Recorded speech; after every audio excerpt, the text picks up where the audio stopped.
Olá, esse é o seu Jornal Contábil. Aqui você encontra as principais notícias. Eu sou a Vanessa e seja bem-vindo ao nosso podcast. Hoje eu vou falar sobre o limbo previdenciário. Bom, você já ouviu a expressão "o segurado está no limbo previdenciário"? Essa pode ser uma situação, infelizmente, não muito rara. Isso acontece quando o empregado segurado tem alta do benefício previdenciário por incapacidade. Só que no momento da readmissão é verificada a inaptidão do empregado pelo médico do trabalho da empresa. Essa situação também pode ocorrer em casos em que o empregador simplesmente recusa-se em permitir que o trabalhador realize suas atividades laborais. Nesses casos, conforme decisões da Justiça do Trabalho, quando o empregado entra com uma ação trabalhista, a empresa é condenada a pagar não só os salários do período, como em muitas vezes reparação por danos morais ao empregado. Gerado um impasse, surgem dúvidas tanto ao empregador quanto ao empregado de como proceder nessas situações. E é isso que eu vou te explicar. Bom, gerado o impasse sobre o INSS liberar o trabalhador para voltar às atividades laborais e do outro lado a empresa justificando que o trabalhador não está apto para realizar essas atividades,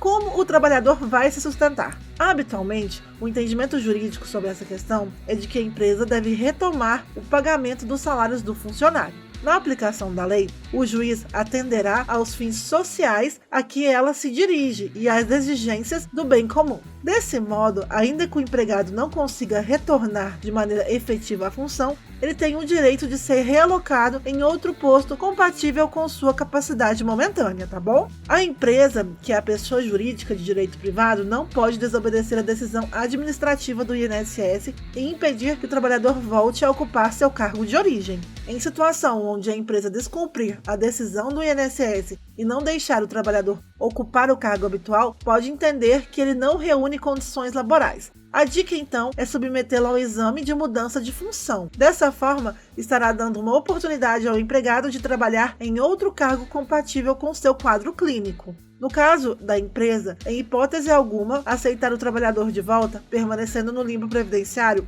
a melhor saída é procurar um advogado especialista e propor uma ação trabalhista. Em relação à entrada com uma ação na justiça, se não houver entendimento entre as partes, o caminho é a justiça. Poderá ser uma ação de recondução ao trabalho, como pedido liminar. Nesta ação, será requerido o pagamento dos salários durante o período que o empregado ficou no limbo jurídico. Cabe frisar que o recebimento do auxílio-doença é uma causa de suspensão do contrato de trabalho nos termos do artigo 471 da CLT. Após a cessação do auxílio-doença, o contrato de trabalho volta a produzir seus efeitos legais, tá bom? O artigo 4º da CLT diz que é considerado como efetivo serviço o período em que o empregado esteja à disposição do empregador, aguardando ou executando ordens.